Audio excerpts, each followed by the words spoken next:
இப்போ நம்ம அந்த வீடியோவில் வந்து என்ன பார்க்க போகிறோம்னா from early stages to Indus valley civilisation. எப்போனா from the prehistoric age இருக்கு இல்லையா, ஸோ அந்த டைம்லேருந்து அதுக்கு இடையில என்னென்னலாம் நடந்துச்சு அப்படிங்கிறது தான் பார்க்க போகிறோம். சி இந்த கெட் இன் டு வீடியோ 2500 2000 இது எல்லாமே எப்போனா BCE that is before common era. CE அப்படின்னா என்னென்னா காமன் ஏரா. ஓகேவா? ஸோ இந்த 6th ஸ்டாண்டர்ட் புக்ஸில் வந்து இதெல்லாம் கொடுத்துருக்காங்க. மேபி நமக்கு கொஷின்ஸ் இதில் வந்து எடுக்க சான்சஸ் நிறையவே இருக்குது. ஸோ நம்ம இதை பற்றி தெரிஞ்சுக்கலாம். ஓகேவா? So history is the study of past events in chronological order. Chronological ஆர்டர்னால் என்ன, இந்த ABC அப்படின்னு ஆர்டர் வைஸ் இருக்கும் இல்லையா, அதை பற்றி தெரிஞ்சுக்கிறது தான் ஹிஸ்ட்ரி அப்படின்னு சொல்லியிருக்காங்க. இன்னொன்று, the term history has been derived from the Greek word historia.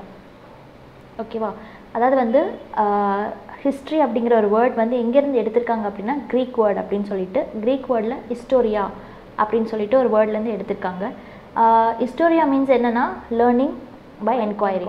Learning by என்கொயரினா என்ன, அதாவது வந்து நம்ம பாஸ்ட் நடந்த ஈவெண்ட்ஸ் எல்லாமே என்னென்னா நம்ம பிறந்திருக்கவே மாட்டோம் இல்லையா. ஸோ அந்த டைமில் வந்து என்ன நடந்துச்சு அப்படிங்கிறது நமக்கு தெரியாது. ஸோ அது என்கொயரி பண்ணி இது பண்ணுறது தான் வந்துட்டு ஹிஸ்ட்ரி அப்படின்னு சொல்லிட்டு சொல்லுவோம். ஸோ இன் ஏன்ஷியன்ட் பீரியட், ஓகேவா, பழங்காலத்தில் வந்துட்டு பீப்புள் என்ன பண்ணுவாங்கன்னா லிவ்ட் இன் கேவ்ஸ், அதாவது வந்துட்டு குகையில் தான் வாழ்ந்துட்டு இருந்தாங்க. ஏன்னா அப்போல்லாம் வந்து பில்டிங் கிடையாது இல்லையா. ஸோ அந்த டைமில் lived in caves use to draw paintings in rocks called rock paintings. அதாச்சும் அவங்க வாழ்ந்த சமயத்தில் வந்து இந்த ராக்ஸ்லாம் என்ன பண்ணாங்கன்னா பெயிண்ட் பண்ணாங்க. ஓகே, அதாவது வந்து எதுக்கு பெயிண்ட் பண்ணாங்க அப்படின்னா அவங்களோட ஈவெண்ட்ஸ் எல்லாமே ஜஸ்ட் ஒரு மெமரியாக இருக்கட்டும், அது உங்களுக்கு ஒரு பொழுதுபோக்காக கூட இருந்திருக்கலாம், அவங்களுக்கு ஒரு மெமரியாக இருக்கட்டும் அப்படின்னு சொல்லிட்டு ராக்கில் வந்து பெயிண்ட் பண்ணாங்க. ராக்னா என்னென்னா பாறைகள்னு சொல்லுவாங்க. அந்த டைமில் வந்து பாறைகள், மலைகள் இதுதான் வந்து ரொம்ப அதிகமாக இருந்துச்சு, காடுகள் அந்த மாதிரிக்கு. ஸோ அந்த டைமில் அவங்க வாழ்கிற இடத்துல வந்துட்டு ராக் பெயிண்டிங்ஸ் பண்ணாங்க. அந்த வாழ்கிற இடத்துல பாறைகள் இருக்கிறச்சு அவங்களோட ஆக்டிவிட்டீஸ் எல்லாமே அதில் இது பண்ணாங்க. ஸோ அதுதான் wish to record the activities through there paintings. அவங்களோட பெயிண்டிங்ஸ் மூலயமா அதை வந்து இது பண்ண பார்த்துக்கிட்டாங்க. ஓகேவா? நெக்ஸ்ட் வந்துட்டு நியூமஸ்மேட்டிக்ஸ்னால் என்னென்னா ஸ்டடி ஆஃப் காயின்ஸ். அதாவது வந்து இந்த காயின்ஸை பற்றி படிக்கிறது. இப்போ வந்து நமக்கு வந்து செர்டன் காயின்ஸ் இருக்குது இல்லையா, ஸோ அந்த மாதிரி காயின்ஸ் பற்றி படிக்கிறது தான் நியூமஸ்மேட்டிக்ஸ்னு சொல்லுவோம். அடுத்து வந்து எபிகிராஃபினா வந்து ஸ்டடி ஆஃப் இன்ஸ்கிரிப்ஷன்னா என்னென்னா நிறையா அந்த டெம்பிள்ஸில் இது பண்ணி வச்சுருப்பாங்க, அந்த மோனுமெண்ட்ஸ், அந்த ஒரு சில இந்த ஓலைச்சுவடிகள் அதெல்லாம் சொல்லுவோம் இல்லையா, அதுதான் வந்து இன்ஸ்கிரிப்ஷன் சொல்லுவோம். அதாவது வந்து பழங்காலத்தில் எழுதி வச்சது. அது எதுக்குன்னா இப்போது நான் வந்து அந்த விஷயத்தை பற்றியெல்லாம் நம்ம தெரிஞ்சுக்கிறதுக்கு. ஏன்னா அந்த டைமில் நம்ம இல்லாத டைமில் இந்த மாதிரி இன்ஸ்கிரிப்ஷன் காயின்ஸ் தான் வந்துட்டு எல்லாத்தோட டீட்டெயில்ஸ் பற்றி நமக்கு கொடுக்குது. ஓகேவா? ஸோ அடுத்து வந்துட்டு என்னென்னா period between first stone tools and the invention of writing system is called prehistory. இப்போ தான் நம்ம ப்ரீ ஹிஸ்ட்ரிக்கு வரோம். ஓகேவா? ப்ரீ ஹிஸ்ட்ரி தான் என்ன அப்படின்னா, இப்போ வந்து ஃபர்ஸ்ட் ஸ்டோன் டூல்ஸ் அப்படின்னு சொல்கிறோம் இல்லையா. ஃபர்ஸ்ட் ஸ்டோன் டூல்ஸ்னால் என்னென்னா ஃபஸ்ட்டு ரொம்ப முதலையாக வந்து அவங்க கண்டுபிடிச்ச ஆயுதங்கள்னு சொல்லுவாங்க, கற்கள் கொண்ட ஆயுதங்கள்னு அப்படின்னு சொல்லிட்டு சொல்லுவாங்க. ஸோ அதுக்கும் ரைட்டிங் சிஸ்டம்க்கும் இடையில ஒரு கேப் இருக்குல்ல, அதுதான் ப்ரீ ஹிஸ்டரின்னு சொல்லுவாங்க. அந்த ஏன்ஷியன்ட் பீரியடில் வந்துட்டு அவங்களுக்கு லாங்குவேஜஸ் கிடையாது. ஓகேவா? There is no languages. அவங்க வந்து வெறும் ஆக்ஷன்ஸ் மூலயமா மட்டும்தான் அவங்க வந்து சொல்லிக்கிட்டு இருந்தாங்க. எல்லாத்தையுமே செய்கைகள் மூலயமா தான் பேசிகிட்டு இருந்தாங்க. ஸோ அந்த டைமில் அந்த ஃபஸ்ட்டு டோன் டூல்ஸ் கண்டுபிடிக்கிறதுக்கும் அவங்க அந்த ரைட்டிங் கெப்பாசிட்டிக்கு வரத்துக்கும் இடையில ஒரு கேப் இருந்துச்சுல, அதுதான் வந்து நம்ம ப்ரீ ஹிஸ்ட்ரின்னு சொல்கிறோம். ஓகேவா? நெக்ஸ்ட் பார்த்தோன்னா major source of prehistory. அந்த ப்ரீ ஹிஸ்ட்ரியை கண்டுபிடிக்கிறதுக்கு மேஜர் சோர்ஸஸாக இருந்தது என்னென்னா stone tools, rock paintings, excavated மெட்டீரியல்ஸ்னால் நம்ம என்னென்னு சொல்கிறோம், நம்ம ஸ்டோன் டூல்ஸ்னால் தெரியும், ஆயுதங்களுடைய கற்கள் அப்படின்னு சொல்லிட்டு. ராக் பெயிண்டிங்ஸ்னால் பாறையில் வரைஞ்சிருந்தாங்க அப்படின்னு சொல்லிட்டு. எக்ஸ்கேவேட்டட் மெட்டீரியல்ஸ்னால் என்ன, அதை பற்றி நமக்கு முழுமையாக தெரிஞ்சிருக்காது. எக்ஸ்கேவேட்டட் மெட்டீரியல்னால் ஒன்றும் இல்லை, பரீட் திங்ஸ் தான் எக்ஸ்கேவேட்டட் மெட்டீரியல்ஸ் அப்படி சொல்கிறோம். அந்த காலத்துலலாம் என்ன பண்ணுவாங்க அப்படின்னா, ஒருத்தவங்க இறந்துட்டாங்க அப்படின்னா அவங்கள புதைக்கிறச்ச அவங்களோட ஏதாச்சும் ஒரு விஷயங்கள் லைக் ஜுவல்ஸாக இருக்கட்டும், இல்லை அவங்க யூஸ் பண்ண பானை, இதெல்லாம் பாட் அப்படிலாம் சொல்லுவோம்ல, அவங்க யூஸ் பண்ணது அப்படின்னு சொல்லிட்டு அதெல்லாம் சேர்த்து அவங்க பரி பண்ணுவாங்க. ஓகேவா? ஸோ சம்டைம்ஸ் புதைச்சிருவாங்க, சம்டைம்ஸ் பரி பண்ணுவாங்க. இட் டிபெண்ட்ஸ் ஒவ்வொருத்தரோட கல்ச்சர் பொறுத்து. ஸோ அந்த மாதிரி இருக்கிற போது எக்ஸ்கேவேட்டட் மெட்டீரியல்ஸ்லாம் அதை வச்சு அவங்க கண்டுபிடிச்சாங்க. அந்த காலத்தில் வந்துட்டு எலும்புகளுக்கு இப்போ ஒரு பொன் புள்ள இறந்துட்டாங்க அப்படின்னா அவங்க வந்து கழுத்தில் செயின் போட்டிருப்பாங்க, கையில் வளையல் போட்டிருப்பாங்க. இதை வச்சு அவங்க கண்டுபிடிச்சாங்க. இந்த டைமில் வந்து ஒரு கொஷின் என்னாச்சுன்னா, அந்த காலத்தில் வந்து ஆண்களும் வந்துட்டு இந்த மாதிரி கழுத்தில் மணி அதெல்லாம் போட்டிருந்தாங்க. ஸோ அந்த டைமில் வந்துட்டு எப்படி அது ஆணா பெண்ணா அப்படின்னு எப்படி கண்டுபிடிக்கிறது அப்படின்னு சொல்லிட்டு ஒரு விஷயம் நடந்துச்சு. அப்போ அவங்க கண்டுபிடிச்ச விஷயம் என்னென்னா, கேர்ள்ஸை பொறுத்த வரைக்கும் அவங்களோட ஹிப் வந்துட்டு ஒய்டாக இருக்கும். ஃபார் அவங்களோட பேபிக்கு வந்து பர்த் கொடுக்கறதுக்காக அவங்க ஹிப் வந்து ஒய்டாக இருக்கும். ஸோ இதை வந்து ஆர்காலஜிஸ்ட் கண்டுபிடிச்சிருக்காங்க. ஸோ அது மூலியமாக தான் நமக்கு வந்து இந்த மாதிரி திங்ஸ் எல்லாம் கிடச்சிருக்கு. ஓகேவா? ஸோ அடுத்து பார்த்தோன்னா நம்ம ப்ரீ ஹிஸ்ட்ரி பார்த்துட்டோம். ப்ரீ ஹிஸ்ட்ரி என்னன்னு சொன்னேன்? ப்ரீ ஹிஸ்ட்ரினா ஃபஸ்ட் டூல் மெட்டீரியல்ஸ் கண்டுபிடிக்கிறதுக்கும் ரிட்டனுக்குரிய இன்வெஷன் வரத்துக்கும் இடையில இருந்த ஒரு கேப்பை தான் வந்துட்டு ப்ரீ ஹிஸ்ட்ரின்னு சொன்னேன். ஓகேவா? இப்போ அடுத்து வந்து என்ன பார்க்க போகிறோன்னா ப்ரோட்டோ ஹிஸ்ட்ரி. ப்ரோட்டோ ஹிஸ்ட்ரி தான் என்னென்னா, பிட்வீன் ப்ரீ ஹிஸ்ட்ரிக்கும் நடுவில் நடந்தது தான் ப்ரோட்டோ ஹிஸ்ட்ரி அப்படி சொல்லுவாங்க. ப்ரீ ஹிஸ்ட்ரி அந்த பீரியடுக்கும் நார்மல் ஹிஸ்ட்ரி வரத்துக்கும், அதாவது வந்து ஒரிஜினலாக ஒரு நாமினேட்டட் லைஃப் இல்லாமல் ஒரு நல்ல ஹியூமன் பீயிங்காக வந்தது ஹிஸ்ட்ரின்னு சொல்லுவோம். இந்த ரெண்டு இடையிலையும் நடந்தது தான் protohistory. Period for which records and writing are available but not deciphered is called proto history. அதாவது வந்து என்னென்னா, அந்த டைமில் வந்து ரைட்டிங்ஸ் வந்து அவைலபிளாக இருந்துச்சு. பட் அதை வந்து அவங்க வந்து ஒரு செயல்முறைக்கு கொண்டு வரல. அதாவது வந்து இப்போ ஒரு ஸ்டேட் எழுதுகிறாங்க அப்படின்னா அந்த ஸ்டேட்டுக்கு அதை ரிலீஸ் பண்ணுற உரிமையை கொடுக்கல. ஓகேவா? நம்ம மொழியில் சொல்லணும்னா அந்த காலத்தில் வந்துட்டு அன்அவைலபிளாக இருந்துச்சு. ரைட்டிங் திங்ஸ் அவைலபிளாக இருந்துச்சு, பட் அதை வந்து இஷ்யூ பண்ணலை. ஓகேவா? ஓகே, இவ்வளோதான். இப்போ நெக்ஸ்ட் நம்ம பார்க்க போகிறோன்னா, நீங்கள் 6th புக்கில் பார்த்தீங்கன்னா இந்த சைடில் வந்து நோட்ஸ் போட்டிருப்பாங்க. அதிலிருந்து கொஷின்ஸ் வந்து எனக்கு தெரிஞ்சு பாஸ் 5 years கொஷின் பேப்பர்ஸில் ஒரு சில கொஷின் பேப்பர்ஸில் அது கேட்டிருக்காங்க. ஸோ அதையும் பார்த்துக்கோங்க. பிகாஸ் கொஷின் பேப்பர் எப்படி எடுப்பாங்கன்னு தெரியாது இல்லையா? So make sure you are very eager to learn. Okay. So அடுத்து பார்த்தீங்கன்னா தம்மா அப்படிங்கிறது ஒரு பிரகிருதி வேர்ட். அதை வந்து நம்ம சான்ஸ்கிரிட்டில் எப்படி சொல்லுவோம்னா தர்மான்னு சொல்லுவோம். அப்படின்னா என்னென்னா ரிலீஜியஸ் டியூட்டினா நமக்கு என்னன்னு தெரியும்ல, லைக் ஒருத்தவங்களுக்கு ஹெல்ப் பண்ணுறதா இருக்கட்டும், அவங்களுக்கு செய்கிற ஒரு சில ஹெல்ப்ஸாக இருக்கட்டும், இதை தான் ரிலீஜியஸ் டியூட்டின்னு சொல்லுவோம். ஓகேவா? அடுத்தது பாருங்கள், early humans domesticated dogs for their protection and hunting activities. பழங்காலத்தில் ஒரு கொஷின் கேட்பாங்க, பழங்காலத்து மனிதர்கள் வந்து மொத எந்த விலங்கை வந்துட்டு இது பண்ணாங்க, லைக் அவங்க யூஸ் பண்ணிக்கிட்டாங்க அப்படின்னு சொல்லிட்டு கேட்டாங்கன்னா அது வந்து dogs. First animal in the world which is used by ancient mans அப்படின்னு சொல்கிறப்போ பழங்காலத்து மக்கள் அப்படின்னு சொல்லுவாங்க. இல்லைன்னா நொமேடிக்னு சொல்லுவாங்க. ஓகேவா? ஸோ என்ன யூஸ் பண்ணாங்கன்னா டாக்ஸ் யூஸ் பண்ணுவாங்க. உங்களுக்கு மேட்ச் த ஃபாலோயிங்ஸில் கொடுத்துட்டு என்ன பண்ணுவாங்க, இந்த மாதிரி டொமஸ்டிகேட்டட்னு கொடுத்துட்டு டாக்ஸ், கேட்ஸ் இந்த மாதிரி கேட்பாங்க. இதோட கரெக்ட் ஆப்ஷன் என்ன அப்படின்னு சொல்லிட்டு கேட்டாங்கன்னா தட் இஸ் டாக்ஸ். ஓகேவா? அடுத்து வந்து இப்போ அதே 6th புக்கில் பார்த்தீங்கன்னா ஒரு பெரிய பாக்ஸில் வந்துட்டு மைட்டி எம்பரர் அசோகா பற்றி கொடுத்துருப்பாங்க. அசோகா யார் அப்படின்னா, ஆக்சுவலாக வந்து ஒரு போரில் ஜெயிச்சது அப்புறமேட்டுக்கு தன்னோட வந்துட்டு போர் வாழ்க்கை வேண்டாம் அப்படின்னு சொல்லிட்டு அவர் புத்திசத்தை ஃபாலோ பண்ணார். ஓகேவா? ஏன்னா அந்த போரில் வந்துட்டு அவர் பார்த்தது என்னென்னா, அவங்களோட சொந்தக்காரவங்க, அப்புறம் அவங்களுக்கு படை வீரர்களாக இருந்தவர்கள், அப்புறம் இந்த போரில் வந்து அவங்க ஒய்ஃபை விட்டுட்டு போய் சண்டை போட்டு இறந்து போனாங்க இல்லையா, அவங்களெல்லாம் பார்த்து அசோகாவோட மனசு வந்து ரொம்ப இதாகிடுச்சு. பிகாஸ் நம்ம வந்து போர் புரிகிறோம், நமக்காக போர் புரிகிறோம், ஆனால் வந்து எத்தனை பேர் செத்து போகிறாங்க அப்படின்னு சொல்லிட்டு அவர் என்ன பண்ணிட்டாரு, அந்த போரில் ஜெயிச்சது அப்புறமும் என்ன பண்ணிட்டாரு, இனிமேல் போருக்கு நான் வரமாட்டேன், போர் நடக்காது அப்படின்னு சொல்லிட்டு அவரோட வாரை வந்துட்டு என்ன பண்ணிட்டாருன்னா கிவ் அப் பண்ணிவிட்டு அவர் வந்து புத்திசம்க்கு போயிட்டார். ஸோ அதுதான் வந்து அவர் என்னன்னு சொல்லுவாங்கன்னா, mighty emperor Ashoka followed the path of peace and dharma. அதாவது வந்துட்டு பீஸ் அண்ட் தர்மா, ரிலீஜியஸ் டியூட்டியும் பீஸ் இதையும் ஃபாலோ பண்ணாங்க அப்படின்னு சொல்லிட்டு. ஓகே. இன்னொன்று வந்து தர்ம சக்கரா வித் 24 spokes. இன்னொரு நேஷ்னல் ஃப்ளாக், நம்ம நேஷ்னல் ஃப்ளாகில் பார்த்தீங்கன்னா ஒரு சக்கரம் இருக்கும் இல்லையா, இப்படி இதில் வந்து 24 இது இருக்கும். ஓகேவா? அது எதுலேருந்து எடுத்தாங்க அப்படின்னா சார்நாத் பில்லர் ஆஃப் அசோகா. அசோகாவுக்கு வந்துட்டு ஒரு பில்லர் வச்சுருப்பாங்க. ஸோ அந்த பில்லர்லேருந்து தான் இந்த 24 spokes இன்னொரு நேஷ்னல் ஃப்ளாக் அப்படி சொல்லிட்டு எடுத்துருக்காங்க. ஓகேவா? நெக்ஸ்ட் என்ன நம்ம பார்க்க போகிறோம் அப்படின்னா ஹியூமன் எவல்யூஷன்னா என்னென்னா, பேசிக்லேருந்து அட்வான்ஸ் லெவல் மென் ஆகுறது, அதை பற்றி சொல்கிறது தான் ஹியூமன் எவல்யூஷன்னு சொல்லுவோம். ஓகேவா? இப்போது story of human evolution can be scientifically study with the help of archaeology and anthropology. அதாவது ஆர்காலஜிஸ்ட் அண்ட் ஆந்த்ரோபாலஜிஸ்ட் அவங்க மூலியமாக தான் வந்து நமக்கு வந்து ப்ரீ ஹிஸ்டாரியில் என்னென்ன திங்ஸ் நடந்துச்சு அப்படிங்கிறது நம்ம கண்டுபிடிச்சிருக்கோம். So archaeology is the study of prehistoric humans remain materials used by prehistoric humans. ஆக்சுவலாக வந்து ஆர்காலஜி அப்படிங்கிறது எதை பற்றி நம்ம படிக்கிறோம் அப்படின்னா, பழங்காலத்தில் மக்கள் எல்லாமே அவங்க யூஸ் பண்ணியிருப்பாங்கள்ல மெட்டீரியல்ஸ், அதை வச்சு அவங்க எந்த பிசிஇ, அதாவது வந்து பிசினா என்னென்னா எந்த பீரியட், இப்போ வந்துட்டு அது 1.5 மில்லியன் இயர்ஸ் எகோவா இல்லை 2 மில்லியனுக்கு முன்னாடியா, அந்த மாதிரி எந்த பீரியடில் இந்த மக்கள் சேர்ந்தவங்க அப்படிங்கிறத கண்டுபிடிக்கிறது தான் ஆர்காலஜி பற்றின படிப்பு. ஓகேவா? நெக்ஸ்ட் பார்த்தீங்கன்னா excavated material remains R the main sources for archaeological studies. அதை வந்து நான் தான் சொன்னேன் ஆல்ரெடி. எக்ஸ்கவேட்டட் மெட்டீரியல்ஸ்னால் என்னென்னா பரீட் திங்ஸ். ஓகேவா? புதைக்கப்பட்ட பொருட்கள்னு சொல்லுவாங்க. அது வந்து ஒரு மக்கள் இறந்ததுக்கு அப்புறமா இருக்கட்டும், இல்லை அவங்க யூஸ் பண்ண மெட்டீரியல்ஸாக இருக்கட்டும், அதெல்லாம் அவங்க புதைச்சிட்டு ஒரு ஒரு சர்டன் பீரியட்க்கு அப்புறம் எடுத்து பார்க்குறப்போ அதை பற்றின ரிசர்ச் பண்ணி கண்டுபிடிக்கிறது தான் ஆர்காலஜிஸ்ட். ஆக்சுவலாக வந்து அதை பற்றின படிப்பு என்னென்னா ஆர்காலஜி. அதை வந்து ஆர்காலஜி படித்து முடிச்சதுக்கப்புறம் அந்த வேலை செய்கிறவங்களை என்னன்னு சொல்லுவாங்கன்னா ஆர்காலஜிஸ்ட்னு சொல்லுவோம்.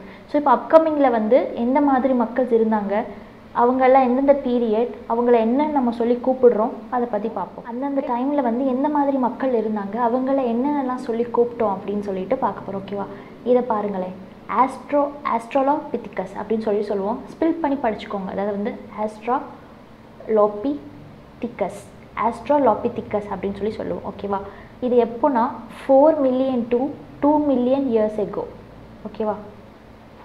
இந்த பீரியட் 4 மில்லியன் இயர்ஸ் ரொம்ப முன்னாடி, நமக்கு ரொம்ப முன்னாடி இருக்க அந்த பீரியடில் என்னன்னு சொல்லுவாங்கன்னா ப்ரோட்டோ ஹியூமன் அப்படின்னு சொல்லுவாங்க. எங்கன்னா சவுத் ஏப் அப்படின்னு சொல்லுவாங்க. ஈஸ்டர்ன் ஆஃப்ரிக்காவில் அவங்க வந்து எவால்வ் ஆனது எங்கன்னா ஈஸ்டர்ன் ஆஃப்ரிக்காவில் தான் எவால்வ் ஆனாங்க. ஓகேவா? அவங்க எப்படிப்பட்ட மனிதர்களாக இருந்தாங்கன்னா மிக்ஸ் ஆஃப் ஹியூமன் அப்பிட்ரைட்ஸ்னால் என்னென்னா bipedal walk. Okay, walking on 2 legs. முதல்ல வந்து அந்த 4 legs அப்படி வச்சு தான் இது பண்ணிகிட்டு இருந்தாங்க. ஆஸ்ட்ரோலோபிதிகஸ் வந்து யாருன்னா வாக்கிங் ஆன் 2 legs நடக்கிறவங்க. எந்த இடத்துலேருந்து எவால்வ் ஆனாங்க அப்படின்னா ஈஸ்டர்ன் ஆஃப்ரிக்காவில் எவால்வ் ஆனாங்க. அவங்கள என்னென்னு சொல்லுவோம் அப்படின்னா சதர்ன் ஆப்பி அப்படின்னு சொல்லுவோம். ஆஸ்ட்ரோலோபிதிகஸ் வந்து பீரியட் என்னென்னா 4 million, between 4 million and 2 million years. Okay, அடுத்து பார்த்தோம் அப்படின்னா ஹோமோ ஹாபிலஸ் அப்படி சொல்லிட்டு அவங்க ப்ரோட்டோ ஹியூமன். அவங்க எப்படி இருப்பாங்க அப்படின்னா presence of big toe to hold tightly and less protruding force. ஓகேவா? டூல் மேக்கர்ஸ் ஃபர்ஸ்ட் வந்து அந்த டூல் மேக்கர்ஸோட அவங்களோட அவதாரம் எப்போ ஆரம்பிச்சிச்சு அப்படின்னு சொல்லுவோமா ஹோமோ ஹாபிலஸ், அதாவது 2.3 to 1.4 மில்லியன் இயர்ஸ். ஓகே, இந்த டைமில் இந்த 2.3 and 1.4 இருக்குல்ல, அந்த மில்லியன் இயர்ஸ் கிட்ட ஹோமோ ஹாபிலஸ் எவால்வ் ஆனாங்க. அவங்க எப்படி இருப்பாங்கன்னா அவங்களோட கால் பகுதி வந்துட்டு பிக் டோ, அதாவது ரொம்ப பெருசாகவும், ஹோல்ட் டைட்லி, ஒரு சில திங்ஸை வந்து அவங்க கை கால் வந்துட்டு ரொம்ப பெருசாக இருக்கனால அதை ஹோல்ட் பண்ணுறதுக்கு அவங்களுக்கு ஹெல்ப்ஃபுல்லாக இருந்துச்சு. And less protruding force. அப்போ லெஸ் ப்ரோச்சரிங் ஃபோர்ஸ்னால் என்னென்னா அவங்க நாலேஜ் வந்து ரொம்ப கம்மி. ஓகேவா? பட் அவங்க வந்து டூல் மேக்கர்ஸாக இருந்தாங்க. டூல் மேக்கர்ஸ்னால் என்னென்னா இந்த ஸ்டோன் வச்சு நம்ம டூல்ஸ் இது பண்ணோம் தெரியுமா பழங்காலத்தில். ஸோ அந்த ஒரு டூல் மேக்கர்ஸாக வந்து யார் இருந்தாங்க அப்படின்னா ஹோமோ ஹாபிலஸ் இருந்தாங்க. ஹோமோ ஹாபிலஸ் யார்? அவங்க ஒரு ப்ரோட்டோ ஹியூமன். ஓகே, சாரி, விமன் கிடையாது, ஹியூமன். பிக் டோ கொண்டவங்களாக இருந்தாங்க. அண்ட் ஹோல் டைட்டில் எல்லா திங்ஸையும் அவங்களால டைட்டாக ஹோல்ட் பண்ணிக்க முடியும். அண்ட் ஆல்சோ டூல் மேக்கர்ஸாகவும் இருந்தாங்க. அவங்க பீரியட் எப்போனா 2.3 மில்லியன்ஸ்லேருந்து 1.4 மில்லியன் இயர்ஸ் அந்த பிட்வீன் பீரியட்ஸில் அவங்க இருந்ததாக சொல்கிறாங்க. ஓகே, நெக்ஸ்ட்டு வந்து யாருன்னா ஹோமோ எரெக்டஸ் அப்படின்னு சொல்லிட்டு சொல்லுவோம். ஹோமோ எரெக்டஸ் யாருன்னா அப்ராக்சிமேட்டாக அவங்க வந்து 1.8 மில்லியன் இயர்ஸ் எகோ வந்து அவங்க எவால்வ் ஆனாங்க. அவங்கள யாருன்னு சொல்லுவோம்னா ஜாவா மேன்னு சொல்லுவோம். யாரை வந்து ஜாவா மேன்னு சொல்லுவோம்னா ஹோமோ எரெக்டஸ் அப்படிங்கிறவங்கள வந்து ஜாவா மேன்னு சொல்லுவோம்.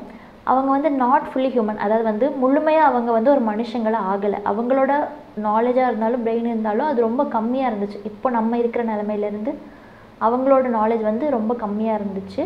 அவங்களோட பிரெயின் சைஸு ரொம்ப கம்மியாக இருந்துச்சு. அதான் பிரெயின் வந்து ஸ்மாலர் தென் அவர்ஸ் அப்படின்னு சொல்லிட்டு கொடுத்துருக்காங்க. ஓகே, இவங்க ஹோமோ எரெக்டஸ் வந்துட்டு யாருன்னா migrate out of Africa or call Homo erectus. ஆஃப்ரிக்காவிலேருந்து அங்கங்கே அவங்களோட இஷ்டப்பட்ட பகுதிக்கு வந்து போனாங்க. அவங்கெல்லாம் யாருன்னா ஹோமோ எரெக்டஸ். ஆஃப்ரிக்காலேருந்து வெளியேறினவங்களை தான் வந்து ஹோமோ எரெக்டஸ்னு சொல்கிறோம். இன்னொன்று என்னென்னா அவங்க பீரியடில் வந்து ஸ்ட்ரைட் போஸ்டர். பழங்காலத்து மனிதர்கள் வந்து ஹோமோ எரெக்டஸ்க்கு முன்னாடி எப்படின்னா கூன் முதுகு போட்டு வந்து நடந்து வந்துட்டு இருந்தாங்க. ஹோமோ எரெக்டஸ் அவங்க தான் என்ன பண்ணாங்கன்னா ஒரு கரெக்டான போஸ்டர், இப்போ நம்ம எப்படி இருக்கோம் அந்த மாதிரி ஒரு போஸ்டர் வந்து கொண்டு வந்தது ஹோமோ எரெக்டஸ் தான். இவங்க he had the knowledge of fire. அந்த காலத்தில் வந்து அந்த மனிதர்கள் வந்து நெருப்பு பார்த்து ரொம்ப பயந்தாங்க. ஸோ ஹோமோ எரெக்டஸ் அந்த சேர்ந்த மனிதர்கள்லாம் வந்துட்டு அந்த ஃபயரை பற்றின நாலேஜ் வந்து அவங்களுக்கு அந்த பீரியடில் இருந்துச்சு. ஓகே, இப்போ அடுத்து நம்ம என்ன பார்க்க போகிறோம் அப்படின்னா நியாண்டர்தல். நியாண்டர்தல்னால் இதை ஸ்ப்ளிட் பண்ணி படிச்சுக்கோங்க, நியாண்டர்தல். ஓகே, இது வந்து எப்போனா பிட்வீன் 1,30,000 இயர்ஸ்லேருந்து 40,000 இயர்ஸ் எகோ அந்த டைமில் வந்து நியாண்டர்தல் வந்து எவால்வ் ஆனாங்க. இப்போ வந்து நாட் ஃபுல்லி ஹியூமன், அவங்க வந்து முழுமையாக வந்து ஒரு மனுஷங்களாக இல்லை. ஓகே, இன்னொன்று வந்து என்னென்னா டிஃப்ரெண்ட் ஃப்ரம் ஆஃப்ரிக்கன்ஸ். அதாவது வந்து நியாண்டர்தல் மக்கள் வந்து எப்போதுமே என்ன பண்ணாங்க அப்படின்னா ஆஃப்ரிக்கன்ஸை விட ரொம்ப டிஃப்ரெண்ட்டாக இருந்தாங்க. அண்ட் இன்னொன்று என்னென்னா டூல்ஸ் வேர் க்ரூட், ஒரு இம்ப்ராப்பர் ஷேப் இல்லாமல் ரொம்ப கரடு முரடாக இருந்தது அப்படின்னு தான் வந்துட்டு டூல்ஸ் ஆர் க்ரூட்னு சொல்லுவாங்க. அவங்களோட ஹண்டிங் ஸ்கில்ஸ் வந்து ரொம்பவே புவராக இருந்துச்சு. அதாவது வந்து ஒரு கரெக்டான வேயாக இல்லாமல் ரொம்ப புவராக ரொம்ப கீழ்த்தட்டமாக இருந்துச்சு அப்படின்னு தான் சொல்லணும். அண்ட் வந்து தேவர் எவிடன்சஸ் ஆஃப் பரியிங் த டெட், இறந்தவங்களை வந்து புதைக்கிற ஒரு பழக்கத்துக்கு எவிடன்ஸாக இருந்தது யாருன்னா நியாண்டர்தல் மக்கள். ஆக்சுவலாக அவங்க தான் ஃபர்ஸ்ட் பீப்புள் கிடையாது, புதைக்கிறத பழக்கமாக கொண்டு வந்த ஃபர்ஸ்ட் பீப்புள் நியாண்டர்தல் கிடையாது. அவங்க வந்து எவிடன்ஸாக இருந்தாங்க. ஓகேவா, குழப்பிக்காதீங்க. ஃபஸ்ட்டு புதைக்கிறது கொண்டு வந்து நியாண்டர்தல் கிடையாது. நியாண்டர்தல் வந்து எவிடன்ஸாக புதைக்கும் பழக்கத்துக்கு வந்து எவிடன்ஸாக இருந்தது தான் வந்து நியாண்டர்தல் மக்கள். அவங்க வாழ்ந்ததுக்கான அந்த ஒரு எக்ஸாம்பிள் வந்து எங்கன்னா நியாண்டர்தல் இன் ஜெர்மனியில் உள்ள நியாண்டர்தல் நம்ம பார்க்கலாம். ஓகேவா, இதை வந்து ஆர்காலஜிஸ்ட் வந்து கண்டுபிடிச்சி சொல்லியிருக்காங்க. நெக்ஸ்ட் நம்ம பார்க்க போகிறது ஹோமோசாப்பியன்ஸ். ஹோமோசாப்பியன்ஸ் தான் இது ரொம்ப ரொம்ப இம்பார்ட்டன்ட் டாபிக். ஏன்னா ஹோமோசாப்பியன்ஸ் தான் யாருன்னா மாடர்ன் ஹியூமன் பீயிங். அதாவது வந்து ஒரு வைஸ் மேன், இப்போ நம்ம எப்படி இருக்கோம் அந்த மாதிரி ஒரு வைஸ் மேனாக வந்தவங்க யாருன்னா ஹோமோசாப்பியன்ஸ் அப்படி சொல்லுவோம். இவங்க எந்தனா லைக் 3 lakh years ago அப்படின்னு சொல்லிட்டு. ஓகேவா, hunting and gathering society. Homo sapiens வந்து எந்த மாதிரி சொசைட்டிஸ்னால் ஹண்டிங், அதாவது வந்து வேட்டையாடி அவங்க வந்து கூட்டமாக இருந்து ஒரு 30 to 40 people இருப்பாங்க ஒரு குரூப்பில். ஓகேவா, புக்லேயே இது கொடுத்துருப்பாங்க. 30 to 40 people இருப்பாங்க. அவங்க வந்து ஒரு குரூப்பாக சேர்ந்து வந்துட்டு வேட்டையாடுதல், அதாவது வந்து ஹண்டிங், மிருகங்களை வந்து வேட்டையாடி சாப்பிட்றது, இந்த மாதிரி ஒரு பழக்கத்துக்கு வந்தவங்க யாருன்னா ஹோமோசாப்பியன்ஸ். அவங்க வந்து அந்த டைம்லேயும் அவங்க வந்து அந்த கரடு முரடான கற்கள்னு சொல்லுவாங்கள்ல, க்ரூட் ஸ்டோன்ஸ் வந்து யூஸ் பண்ணாங்க. இம்ப்ளிமெண்ட்ஸ் இருந்துச்சு. Move out of Africa and settled in Europe and Asia. அதாவது வந்து 3 lakh years முன்னாடி வந்துட்டு என்ன பண்ணாங்க அப்படின்னா ஹோமோசாப்பியன்ஸ் யாருன்னா ஆஃப்ரிக்காவில் இருந்தவங்க என்னாச்சு, அவங்க மூவ் அவுட் ஆகிருப்பாங்க. எதுக்கு மூவ் அவுட் ஆவாங்க அப்படின்னா அவங்களோட வந்து ஃபுட்டு கிடைக்காம இருக்கும். அப்புறம் அவங்களோட லைஃப் ஸ்டைல், நம்ம மொழியில் வந்து லைஃப் ஸ்டைல்னு சொல்கிறோம், அவங்களோட வாழ்க்கை தரம் வந்துட்டு ரொம்ப கம்மியாக இருந்திருக்கும். டே டு டே லைஃப்பில் வந்துட்டு அவங்களால சர்வ் பண்ண முடியாமல் இருக்கும். அதுதான் மைக்ரேஷனுக்கு ஃபர்ஸ்ட் ரீசனாக இருக்கும். ஓகே, ஸோ அவங்களாம் என்ன பண்ணுவாங்க, settled in Europe and Asia. இவங்களை வந்து யாருன்னு சொல்லுவோன்னா ஹோமோ சாப்பியன்ஸ்னு சொல்லுவோம். ரொம்ப ரொம்ப இம்பார்ட்டன்ட் டாபிக். ஃபர்ஸ்ட் வைஸ்மேன் அப்படின்னு யாருன்னு கேட்பாங்க. தட் இஸ் யாரும் இல்லை, that is homo sapiens. So next நம்ம பார்க்க போகிறது என்னென்னா, இதையும் ஸ்ப்ளிட் பண்ணி குரோமக்னன்ஸ் அப்படின்னு சொல்லுவோம். குரோமக்னன்ஸ் அப்படின்னு சொல்லிட்டு இந்த இடத்துல ஜி இருக்கனால குரோமக்னன்ஸ் அப்படின்னு ப்ரொனவுன்ஸ் பண்ணுவோம். குரோமக்னன்ஸ் யாருன்னா இந்த ப்ரெசன்ட் மேன். இப்போ ஒரு வைஸ் மேனாக இருக்கும்ல, அதாவது பாருங்கள் 50,000 years ago அப்படின்றப்போ ஒரு மிடில் வேக்கு நம்ம வந்திருப்போம் இன் ஈஸ்டர்ன் ஆஃப்ரிக்கா. ஓகேவா, குரோமக்னன்ஸ் வந்து எங்கே ப்ரெசென்ட் ஆயிருந்தாங்க அப்படின்னா 50,000 yearsக்கு முன்னாடி அவங்க எவால்வ் ஆன பிளேஸ் எதுனா ஈஸ்டர்ன் ஆஃப்ரிக்கா. ஓகேவா, சம்டைம்ஸ் உங்களுக்கு பிளேஸ் கேட்டாங்க அப்படின்னா கன்ஃபியூஸ் ஆகிக்காதீங்க. ஈஸ்டர்ன் ஆஃப்ரிக்கா ஒவ்வொரு பிளேஸ்லேருந்தும் ஒவ்வொரு மக்கள் வந்து கூடுத்தனமாக வந்தாங்க. ஓகேவா, அவங்களுக்காக தான் ஒவ்வொரு பேர் வச்சுருக்காங்க. ஸோ அந்த மாதிரி வந்துட்டு குரோமக்னன்ஸ் வந்தது வந்து ஃப்ரம் ஈஸ்டர்ன் ஆஃப்ரிக்காலேருந்து. ஓகேவா, இவங்களுக்கும் அந்த பழக்கம் இருந்துச்சு. தட் இஸ் பரி த டெட்ஸ், அந்த இறந்தவங்க வந்து புதைக்கிற பழக்கம் வந்து குரோமக்னன்ஸ்க்கும் இருந்துச்சு. ஓகேவா, அப்புறமேட்டுக்கு in west Asia and south east European, அதாவது மாடர்ன் ஹியூமன். 50,000 years ago வந்து எங்கே எவால்வ் ஆனாங்க குரோமக்னன்ஸ்னால் ஈஸ்ட் ஆஃப்ரிக்காவில். அண்ட் 40 வருஷத்துக்கு முன்னாடி எங்கே எவால்வ் ஆனாங்கன்னா west Asia and then south eastern Europe. ஓகேவா, இந்த மாதிரி பிளேசஸ் வந்து கரெக்டாக ஞாபகம் வச்சுக்கோங்க, கன்ஃபியூஸ் பண்ணிக்காதீங்க. Okay, beginning of human life used not only implements made of stone but also of bones. This weapons include harpoons and spear throwers. அதாவது வந்துட்டு அந்த மாதிரி ஒரு மாடர்ன் லைஃப் வந்து அவங்க ஸ்டார்ட் பண்ணுறப்போ அவங்க வந்து வெறும் கற்களால் யூஸ் பண்ணப்பட்ட டூல்ஸை மட்டும் அவங்க யூஸ் பண்ணல, பட் ஆல்சோ போன்ஸ்லேருந்தும் உருவாக்கப்பட்ட ஆயுதங்களை யூஸ் பண்ணாங்க. என்னென்னா ஹேர்பன்ஸ் அண்ட் ஸ்பியர் த்ரோயர்ஸ். ஸ்பியர் த்ரோயர்ஸ்னால் என்னென்னா ஈட்டி எறிதல் அப்படி சொல்லுவோம். அண்ட் ஹார்பன்ஸ் என்னென்னா பெரிய பெரிய விலங்குகளை வந்துட்டு பிடிக்கிறதுக்கு யூஸ் பண்ணுற ஒரு டூலை தான் வந்துட்டு ஹார்பன்ஸ்னு சொல்லுவோம். Cro-Magnons learned to live in caves. Lascaux cave in France, evidence for cave living of Cro-Magnons. அதாவது வந்துட்டு ஃப்ரான்ஸில் வந்து லாஸ்காய்ஸ் அப்படின்னு சொல்லிட்டு ஒரு கேவ் இருக்குது. கேவ்னா என்னென்னா குகை. அந்த குகையில் வந்துட்டு Cro-Magnons வாழ்ந்த வந்து எவிடன்ஸ் இருக்குது அப்படின்னு சொல்லிட்டு ஆர்காலஜிஸ்ட் சொல்கிறாங்க. அப்புறமேட்டு பார்த்தோன்னா ஆந்த்ரோபாலஜி. ஓகேவா, anthropology study of humans and evolutionary history.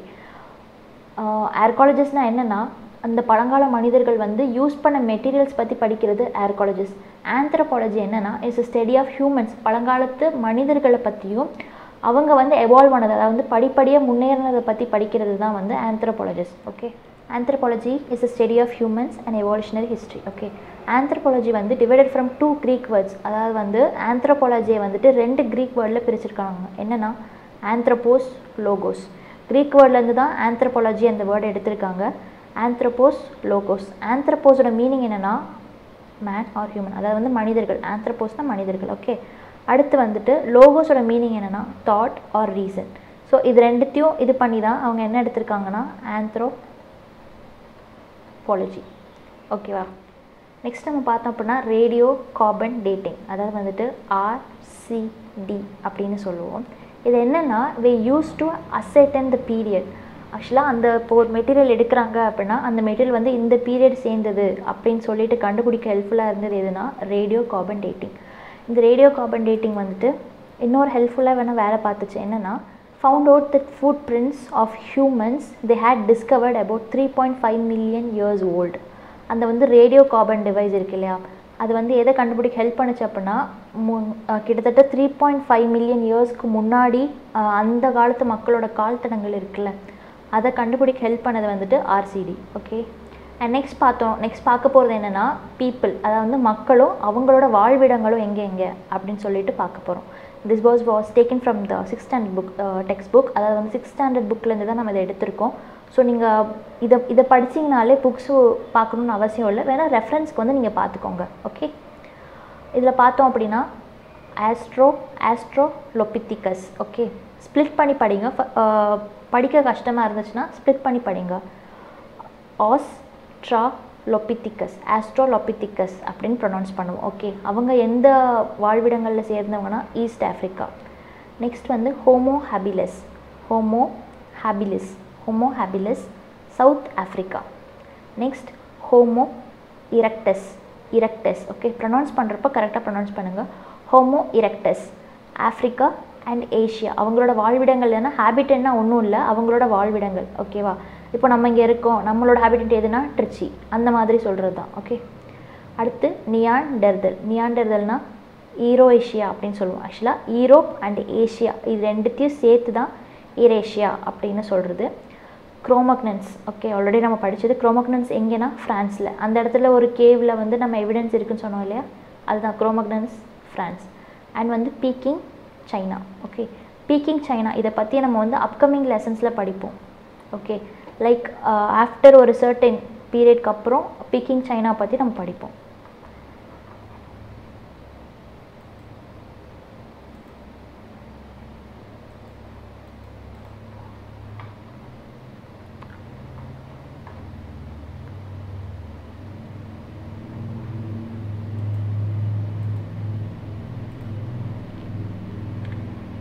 Next Homo sapiens எங்கேருந்து Africa. Okay, next Heidelbergs London. இவங்க இந்த மாதிரி மனிதர்களுக்கு வந்து அவங்களோட வாழ்விடங்கள் எதுனா இந்த மாதிரி சிட்டி சொல்லுவோம். Homo sapiens who migrated out of eastern Africa and settled in different parts of the world. நான் சொன்னேன் இல்லையா ஹோமோ சாப்பியன்ஸ் வந்து ரொம்ப இம்பார்ட்டன்ட்னு சொல்லிட்டு, பிகாஸ் அவங்க தான் வந்து ஒரு மாடர்ன் மேனாக வந்துட்டு இது ஆகுனாங்க. That is modern man or women whatever it is evolve ஆனாங்க. இவால்வ் இன் த சென்ஸ் அப்போ தான் படிப்படியாக முன்னாடி மாடர்ன் மேனாக இருந்தது யாருன்னா ஹோமோ சாப்பியன்ஸ். அவங்க யாருன்னா ஈஸ்டர்ன் ஆஃப்ரிக்காவிலேருந்து வெளியேறி வேர்ல்டில் வந்து டிஃப்ரெண்ட் பிளேஸஸ்க்கு அவங்க போயிட்டாங்க. டிஃப்ரெண்ட் பிளேஸஸ் எதுக்காக போடுவாங்கன்னா, ஒன்று ஃபுட்டு, இன்னொன்று ஷெல்டர்னால் அவங்களோட வாழ்விடத்தை தேடிக்கிறதுக்கு, அவங்க தங்குறதுக்கு, அவங்க ஃபுட்டு ப்ராசஸ்க்கு, இந்த மாதிரி விஷயத்துக்கு அவங்க மைக்ரேட் ஆவாங்க. நெக்ஸ்ட் நம்ம பார்க்க போகிறது என்னென்னா ஹண்டிங் மெத்தட்ஸ். ஓகேவா, ஹண்டிங் வந்து அவங்க எப்படிலாம் பண்ணாங்க அப்படின்னு சொல்லிட்டு தான் நம்ம பார்க்க போகிறோம். ஹண்டிங் ஹண்டிங் மெத்தட்ஸ் எப்படின்னா go as a group and hunt the prey. ப்ரேனா ஒன்றும் கிடையாது, உணவை தான் நம்ம வந்து ப்ரேன்னு சொல்லுவோம். சரியா? அதாவது வந்து கோஸ் அ குரூப், நான் தான் சொன்னேன்ல, அவங்க ஹண்ட் பண்ணுறப்போ, அதாவது வந்து வேட்டையாடுறப்போ 30 to 40 people in a group. ஓகேவா? அப்போ தான் வந்து ஒரு பெரிய விலங்கை பிடிக்கிறதா இருந்தால் அவங்களுக்கு ஹெல்ப்ஃபுல்லாக இருக்கும். So 30 to 40 people in a குரூப்பை பொறுத்த வரைக்கும் அண்ட் ஹண்ட் த ப்ரே, அவங்க வந்து அவங்களோட ஃபுட்டை வந்து வேட்டையாடுவாங்க. ஓகே, இதை எப்படி பிடிப்பாங்க அப்படின்னா, இப்போ ஒரு லைனாக இருந்த ஒரு டைகராக இருக்குது அப்படின்னா dig up it and trap the animals and hunt. Okay, ஆக்சுவலாக டிப் த பெட்னா என்னென்னா ஒரு குழி தோண்டுவாங்க. லைக் அந்த அனிமல் வரதை நோட் பண்ணிவிட்டு ஒரு குழி தோண்டுவாங்க. அந்த இடத்துல வலையோ இல்லை அவங்க யூஸ் பண்ணுற திங்ஸோ போட்டுட்டு அந்த விலங்கு வரைச்ச அது அதில் விழுந்துடும். ஓகே, விழுந்ததுக்கப்புறம் அவங்க அதை பிடிச்சி அதை வேட்டையாடி அதை வந்து உணவாக எடுத்துக்குவாங்க. ஸோ திஸ் இஸ் த வே. அந்த காலத்தில் வந்து மக்கள் வந்துட்டு இப்படி தான் வந்து அவங்க ஹண்ட் பண்ணி சாப்பிட்டாங்க. ஒரு நீங்கள் ஏன்ஷியன்ட் இந்தியா படிக்கிறீங்க அப்படின்னா அதை பற்றின ஒரு ஃபுல் ஸ்டோரி தெரிஞ்சுக்கோங்க. இது மக்கப் பண்ணாமல் ஃபுல் ஸ்டோரி நம்ம வந்து தெரிஞ்சுக்கிட்டோம் அப்படின்னா அது வந்து ரொம்ப ஹெல்ப்ஃபுல்லாக இருக்கும். மறக்காது. நிறைய பேத்துக்கு நேம்ஸ் பிளேஸ் எல்லாம் மறந்துடும் இல்லையா? ஸோ ஸ்டோரியாக படிச்சுக்கிட்டீங்க அப்படின்னா அது மறக்காது. ஓகே, நெக்ஸ்ட் பார்த்தா keeping a stone in the bottom and sharpening with another stone. எதுனா ஆர்ட் ஆஃப் ஃப்ளாக்கிங் பற்றி பார்க்க போகிறோம். லைக் ஃப்ளாக்கிங்னா is nothing but making of stones, making of tools with stones. Okay, keeping a stone in the bottom and sharpening with another stone.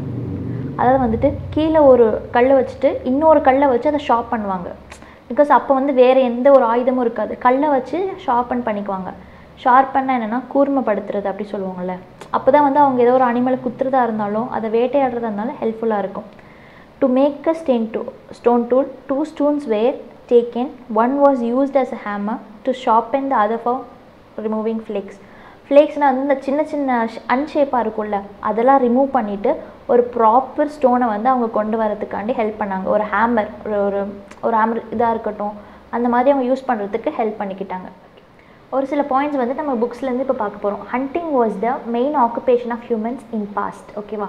பழங்காலத்தில் வந்து மக்கள் வந்து எந்த ஒரு வேலையும் இல்லாமல் இருந்தாங்க. அதாவது வந்து ஃபார்மிங், அதாவது வந்து விவசாயம் வரத்துக்கு முன்னாடி இருந்த ஒரு வேலை எதுனா ஹண்டிங். அதாவது வந்து வேட்டையாடி அவங்க உணவை சாப்பிட்டுக்கிறதுக்கு அவங்களுக்கு ஹெல்ப்ஃபுல்லாக இருந்துச்சு. அந்த டைமில் வந்துட்டு மணி கிடையாது.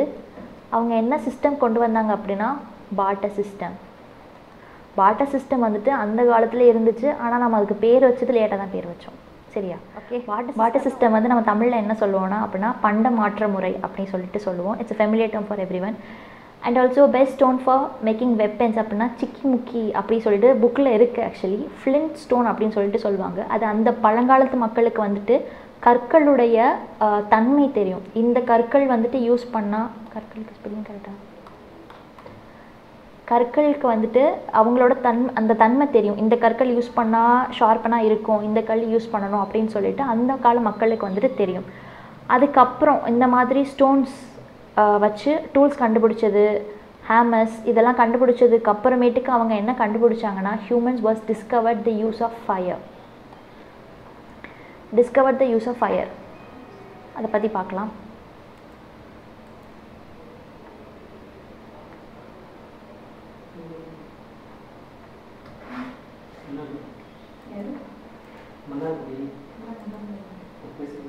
ஓகே, அதுக்கப்புறம் அந்த மாதிரி டூல்ஸ் எல்லாம் கண்டுபிடிச்சதுக்கப்புறம் அவங்க என்ன கண்டுபிடிச்சாங்கன்னா ஃபயர். அதாவது வந்து ஃபஸ்ட்டு வந்து மக்கள் என்ன பண்ணாங்க அப்படின்னா அந்த நெருப்பை பார்த்து பயப்பட ஆரம்பித்தாங்க. அவங்களுக்கு வந்து இந்த இடி மின்னல் இதெல்லாம் பார்த்து பயம் ஏற்பட்டுச்சு. ஏன்னா அவங்களுக்குரிய நாலேஜ் இல்லை, இதுதான் அப்படின்னு சொல்லின்ற நாலேஜ் இல்லை. ஒரு டைமில் வந்துட்டு நெருப்பை பார்த்து விலங்குகள் வந்து பயப்பட ஆரம்பிச்சிச்சு.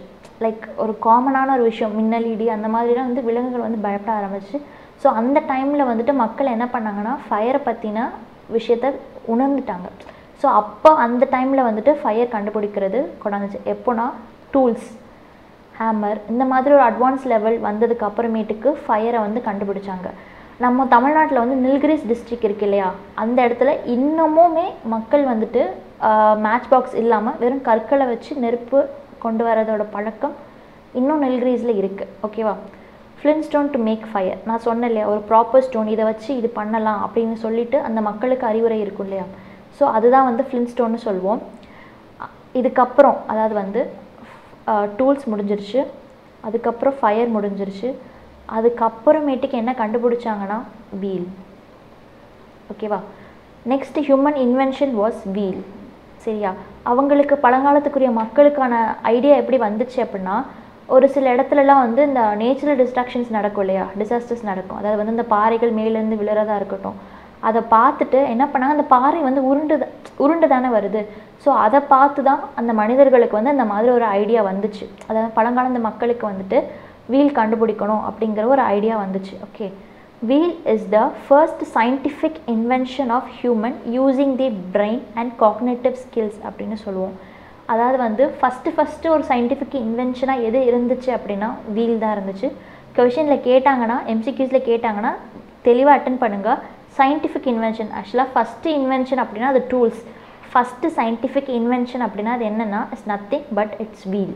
ஓகே, அதுதான் கண்டுபிடிச்சாங்க. அவங்களோட brain plus cognitive skills. Cognitive ஸ்கில்ஸ்னால் ஒன்றுமே கிடையாது, இதை இப்படி பண்ணணும், இப்படி பண்ணால் இதோட எக்ஸிக்யூஷன் இப்படி இருக்கும், இதோட வெளிப்பாடு இப்படி இருக்கும் அப்படிங்கிறது தான் வந்து நம்ம காக்னேட்டிவ் ஸ்கில்ஸ் அப்படின்னு சொல்லுவோம். இன்னொன்று வீலை வந்து நம்ம ஃபோர்மோஸ்ட் இன்வென்ஷன்ஸ் அப்படின்னு சொல்லுவோம். அதாவது வந்து வீலை வந்து நல்லா ஞாபகம் வச்சுக்கோங்க, வீலை ஃபஸ்ட்டு சயின்டிஃபிக் இன்வென்ஷன்னு சொல்லுவோம், இன்னொன்று ஃபோர்மோஸ்ட் இன்வென்ஷன் அப்படின்னு சொல்லுவோம். Okay, invention of wheel made pot making easier. ஓகேவா? இப்போ என்ன ஆச்சு அப்படின்னா, வீல் கண்டுபிடிச்சதும் பாட் மேக்கிங், இந்த பானை செய்கிறோம் இல்லையா, அது வந்து ஈஸியர் ஆச்சு. ஏன்னா வீல் வச்சு தானே இந்த பானை செய்கிறோம். ஸோ அதனால வீல் கண்டுபிடிச்சது பாட் மேக்கிங்க்கு ரொம்ப ஈஸியராக போச்சு. பாட் மேக்கிங்க்கு வந்து என்னென்ன பண்ணாங்க அப்படின்னா, டெக்கரேட்டட் பாட்ஸ்னால் என்னென்னா, வெறும் செம்மனால் செஞ்ச பானையை விட்டுட்டு அது மேலே என்ன பண்ணாங்கன்னா டெக்கரேட் பண்ண ஆரம்பித்தாங்க, லைக் வண்ணம் பூச ஆரம்பித்தாங்க அப்படின்னு சொல்லுவோம். கலர் டைஸ்னால் root, leaves and barks. Leaves or பாக்ஸ்னால் ரெண்டுமே ஒன்று தான். ரூட்ஸோட வேர்களோட அடியில் பார்த்தீங்கன்னா அந்த செம்மண் கலர் இருக்கும் இல்லையா, ஒரு சிலவங்களுக்கு அந்த கலர் தெரியும், அதை வச்சு பூச ஆரம்பித்தாங்க. ஓகே, அடுத்து வந்து natural dyes were used in rock painting. ஒரு சில வந்து ரொம்ப இயற்கையான டைஸ் எல்லாமே எங்கேனா ராக் பெயிண்டிங், பாறைகளில் பெயிண்ட் பண்ணாங்க இல்லையா, பாறைகளில் வரைய ஆரம்பித்தவங்க என்ன பண்ணாங்க, ஒரு சில நேச்சுரல் டைஸ் எல்லாம் யூஸ் பண்ண ஆரம்பித்தாங்க, like root, leaves or barks. Leaves and பாக்ஸ்னால் ரெண்டுமே ஒன்று தான். ஓகே, நெக்ஸ்ட் டாபிக் போகலாம். சாப்டர் என்னென்னா ஃபர்ஸ்ட் ஆர்ட் ஆஃப் ஹியூமனிட்டி. அதாவது வந்துட்டு மனிதர்கள் பயன்படுத்தின முதல் ஆர்ட் என்ன அப்படின்னு சொல்லிட்டு கேட்டிருக்காங்க. அது என்னென்னா that is nothing but is rock paintings. First பழங்காலத்து மக்கள் வந்து கண்டுபிடிச்ச ஒரு விஷயம் என்னென்னா ராக் பெயிண்டிங்ஸ். ஓகேவா? So before we use of language, people use their feelings through their actions and recorded in rock painting. அதாவது வந்து அதான் சொன்னேன் ஆல்ரெடி, ஒரு இதில் நான் சொன்னேன், பழங்காலத்து மக்கள் வந்து வாய்ப்பேசு மொழிகள் வந்து அவங்க யூஸ் பண்ணவே இல்லை. அவங்க என்ன பண்ணாங்க அப்படின்னா ஆக்ஷன்ஸ் மூலியமாக தான் அவங்களோட விஷயத்த சொல்லிக்கிட்டாங்க. அண்ட் அந்த மாதிரி விஷயத்த என்ன பண்ணாங்கன்னா ராக் பெயிண்டிங்ஸ், அதாவது வந்து பாறைகளில் வரைஞ்சி வச்சாங்க. ஓகேவா? இட்ஸ் நத்திங் பட் லைக் இப்போ அவங்க ஒரு ஃபெஸ்டிவல் கொண்டாடுறாங்க, ஒரு நார்மலாக ஒரு டான்ஸ் ஆடுறாங்க அப்படின்னா அதை வந்து பாறைகளில் வரைஞ்சி வச்சாங்க. இந்த மாதிரி திங்ஸ் எல்லாமே அவங்க வந்து பாறையில் இது பண்ணாங்க. ஒரு சில அண்ட் இன்னும் பார்க்க போகிறது என்னென்னா ஏன்ஷியன்ட் ராக் பெயிண்டிங்ஸ். பழங்காலத்தில் ராக் பெயிண்டிங்ஸை பற்றி ஒரு சின்ன குட்டி டீட்டெயில்ஸ் வந்து புக்கில் கொடுத்துருக்காங்க இல்லையா, ஸோ அதை இப்போ நம்ம பார்க்க போகிறோம். Rock paintings give information about past. பழங்காலத்தை பற்றின இன்ஃபர்மேஷன் வந்துட்டு இந்த பாறைகளில் வரைஞ்சி வச்சுருக்காங்க இல்லையா, அதை பற்றி கொடுக்குறாங்க. அப்ராக்சிமேட்லி தேர் ஆர் 750 கேவ்ஸ் இருக்குது. அப்ராக்சிமேட்டாக மொத்தமாக எவ்வளோ இருக்குது, கரெக்டாக அக்யூரேட்டாக இல்லை, ஒரு குத்து மதிப்பாக வந்து எவ்வளோ இருக்குன்னா கிட்டத்தட்ட 750 குகைகள் இருக்குது அப்படின்னு சொல்லியிருக்காங்க. அதில் வந்து 500 குகைகள் வந்துட்டு பெயிண்ட் பண்ணியிருக்காங்க, அதை அந்த பழங்காலத்தில் வந்து வரைஞ்சி வச்சுருக்காங்க. Okay, they are many undiscovered caves. அதாவது வந்து இன்னும் கண்டுபிடிக்காத பாறைகள் இன்னும் நிறையாவே இருக்குது. டெபிசிட்னா என்னென்னா ஒரு சில இன்ஃபர்மேஷன்ஸ், ஒரு சில அக்கார்டிங் டு அந்த ஏன்ஷியன்ட் இந்தியாவை பொறுத்த வரைக்கும் ஒரு சில திங்ஸ் டெபிசிட், ஒரு ஃபார்மல் மெசேஜ்னு சொல்லுவாங்க. Hunting, pictures of male and female, dancing pictures of children playing அப்படின்னு சொல்லிட்டு இத்தனை இருக்குது. அதாவது வந்து அவங்க டான்ஸ் ஆடுற பிக்சர்ஸை வந்து ட்ரா பண்ணி வச்சுருந்துருக்காங்க, குழந்தைகள்லாம் விளையாடிட்டு இருந்திருக்காங்க இல்லையா, அந்த மாதிரி வரைபடங்கள் வந்து ராக் பெயிண்டிங்கில் இருந்திருக்கு. அவங்க வேட்டையாடுதல், புக்கில் பார்த்தீங்கன்னா அவங்களோட இமேஜ் கொடுத்துருப்பாங்க. ஸோ ஹண்டிங், அவங்களோட வேட்டையாடுதல் இருந்திருக்கு. Pictures of male and female, ஆண்கள் பெண்கள் அவங்களோட வரைபடங்கள் அதில் இருந்திருக்கு. ஓகே, இப்போ நெக்ஸ்ட் நம்ம ஒரு டாபிக் பார்க்கலாம். From nomadic to settled life. அதாவது வந்து நொமேடிக்னா நம்ம ஏன்ஷியன்ட் மனிதர்களாக வந்துட்டு ஏன்ஷியன்ட் ஹியூமன்ஸ் என்னன்னு சொல்லுவோம்னா நொமேடிக்னு சொல்லுவோம். அதாவது வந்து இப்போ ஹோமோசாப்பியன்ஸ் இவங்கெல்லாம் இருக்காங்க இல்லையா, ஸோ அவங்க எல்லாத்தையுமே சேர்த்து என்னன்னு சொல்லுவோம்னா நொமாடிக்னு சொல்லுவோம். ஓகேவா, கன்ஃபியூஸ் பண்ணிக்காதீங்க. அவங்க எல்லா அந்த மாதிரி ஏன்ஷியன் இந்தியன்ஸ் மனிதர்களை வந்துட்டு சேர்த்து சொல்கிறது என்னென்னா நொமாடிக் அப்படின்னு சொல்லுவோம். டு செட்டில்டு லைஃப்னா ஹண்டிங் அப்புறமேட்டுக்கு நம்ம கண்டுபிடிச்ச ஒரு ஒர்க் என்னென்னா ஃபார்மிங் என்னென்னு சொல்லுவோம், விவசாயம். ஓகேவா, பழங்காலத்தில் வந்து ஹண்டிங் அதை வந்து அவங்க ஒரு தொழிலாக பண்ணலை, அவங்களோட உணவை தேடிக்கிறதுக்காக ஹண்டிங் பண்ணாங்க. அது அப்புறமேட்டுக்கு வந்தது தான் ஃபார்மிங், அதாவது வந்து விவசாயம் அப்படின்னு சொல்லுவோம். வேர்ல்ட்ஸ் இயர்லியஸ்ட் ஃபார்மர்ஸ், அதாவது வந்து இந்த உலகத்தில் வந்து ரொம்ப பழங்காலத்து விவசாயிகள் அப்படின்னு சொல்லுவோம். Seed of fruits and nuts were thrown into the soil. ஓகேவா, ஆக்சுவலாக வந்து அது ஃபார்மிங் அப்படின்ற ஒரு கான்செப்ட் வந்து அவங்களுக்கு எப்படி புரிஞ்சிச்சு என்னென்னா, இப்போ வந்து மரத்துலலாம் ஃப்ரூட்ஸ் காய்க்கும் இல்லையா, ஒரு ஃப்ரூட்ஸாக இருக்கட்டும், ஒரு சின்ன இதாக தான் இருக்கட்டும், அதை வந்து அவங்க சாப்பிட்ருவாங்க. லைக் தே ஏட், அவங்க சாப்பிட்டுட்டு அதில் உள்ள கொட்டையெல்லாம் என்ன பண்ணுவாங்கன்னா லைக் அப்படியே தூர போட்டுருவாங்க. அவங்களுக்கு அந்த ஒரு பழக்கம் இருக்காது இல்லையா, ஸோ சாப்பிட்டுட்டு அதை அப்படியே தூர போட்டுட்டு அந்த டைமில் வந்து மழை பெய்யும்ல, ஸோ மழை பெஞ்சிச்சு அப்படின்னா அது என்ன ஆகும்னா ஸ்ப்ரவுட்லிங் இந்த சென்ஸ் அது வந்து வளர ஆரம்பிக்கும்.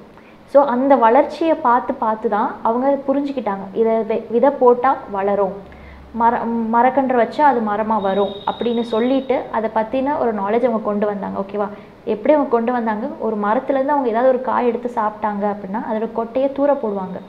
அப்படி தூர போடுறச்சே அது அங்கே மழை பெய்யும்ல, அப்போ வந்து அது என்ன ஆகும்னா துளிர் விடும். ஸோ அதை பார்த்து அவங்களுக்கு ஒரு நாலேஜ் வந்தது தான் இது பண்ணுறாங்க. Okay, during rains the soil cave it life. Some days later saplings sprouted from the soil. சாப்ளிங்ஸ்னால் ஒன்றும் கிடையாது, அவங்க சாப்பிட்டு போட்ட விதை தான். ஓகேவா, அந்த மரக்கன்று தான் அப்படி சொல்லுவாங்க. சாப்ளிங் ஸ்ப்ரவுட்டட்னா வளர ஆரம்பிச்சிச்சு.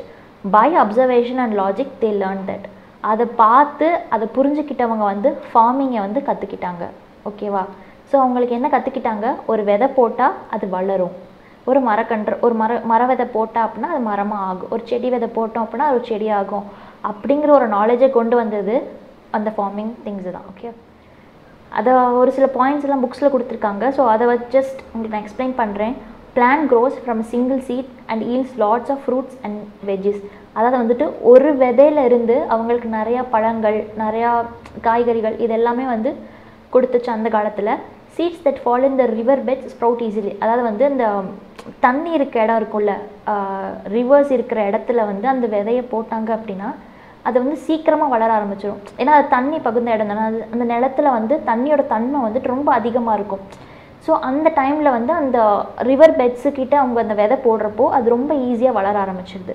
Plant grow faster in water fed areas. அதாவது இந்த தண்ணி பரப்பளவு இருக்க இடத்துல வந்து விதைகள் போட்டால் செடிகள் சீக்கிரமாக வந்து வளர ஆரம்பிச்சிருச்சு. Alluvial soil is suitable for plant growth then any another. Alluvial சாயில்னால் வந்துட்டு அது ஒரு தன்மிகுந்த மண் அப்படின்னு சொல்லுவாங்க. அலுவியல் சாயில் இட்ஸ் அது பாஸ்ட் டைமில் பழங்காலத்தில் வந்து அந்த மண் இருக்க இடத்துல நம்ம விதை போட்டோம் அப்படின்னா பிளான்ட் வந்துட்டு ரொம்ப அழகாகவே வளரும். மற்ற இடத்த விட அந்த அலுவியல் சாயில் இருக்க இடத்துல வந்துட்டு பிளான்ட்ஸ் ரொம்ப வளரும் அப்படின்னு சொல்லுவாங்க. And let's go for the last phase of this. Yeah, okay. Breeding of animals now became an important part of their life. அதுக்கப்புறமேட்டுக்கு வந்து என்ன ஆகாச்சு அப்படின்னா டாக்ஸ் அவங்க ஒவ்வொரு இடமா போக அவங்க தான் வந்து ஒவ்வொரு இடத்துக்காக போக ஆரம்பித்தாங்களா, மைக்ரேண்ட் ஆரம்பித்தாங்க. அந்த இடத்துல டாக்ஸ், கோட்ஸ், அப்புறம் கவுஸ் இந்த மாதிரி எல்லாமே அவங்க வந்து பார்க்க ஆரம்பித்தாங்க. ஓகேவா, ஸோ அந்த டைமில் வந்து அவங்க தனக்காகவும் இல்லாமல் அந்த அனிமல்ஸ்க்காகவும் அவங்க வந்து ஃபீட் பண்ண ஆரம்பித்தாங்க. Action were used for ploughing made agriculture easier. Oxen were used for ploughing. அதாவது வந்து எருதுகள் வந்துட்டு விவசாயம் பண்ணுறதுக்கு ரொம்ப ஹெல்ப்ஃபுல்லாக இருந்துச்சு அப்படின்னு சொல்லியிருக்காங்க. Made agriculture easier. Invention of plough helped farming practices. இதை ப்ளஃபிங் கண்டுபிடிச்சதுக்கு அப்புறமேட்டுக்கு வந்துட்டு ஃபார்மிங்க்கு வந்து ரொம்ப ப்ராக்டிசஸ் ரொம்ப ஹெல்ப்ஃபுல்லாக இருந்துச்சு அப்படின்னு சொல்கிறாங்க. And this is one question actually from the past year paper. ஒரு பாஸ்ட் இயர் கொஷின் பேப்பர்லேருந்து இந்த கொஷின் நான் எடுத்திருக்கேன். 6th புக்கில் தான் இருக்குது. Anthropologists have the unearthed footprints of humans in a country called Dash which is in Eastern Africa. நான் சொன்னேன் இல்லையா, இந்த மாதிரி இந்த மாதிரி கண்ட்ரிஸ் வச்சு உங்களுக்கு கொஷின் கேட்பாங்க அப்படின்னு சொல்லிட்டு இந்த கொஷின் வந்து பாஸ்ட் இயர் கொஷின் பேப்பர்லேருந்து எடுத்தது. பிஃபோர் 10 இயர்ஸ்க்கு முன்னாடியிலேருந்து ஒரு கொஷின் பேப்பரில் anthropologists have the unearthed footprints of humans in a country called Tanzania அப்படிங்கிற ஒரு இடத்துல இருந்து ஈஸ்டர்ன் ஆஃப்ரிக்காலேருந்து எடுத்திருக்காங்க அப்படின்னா. That's all for today. Thank you so much for watching. Have a good day.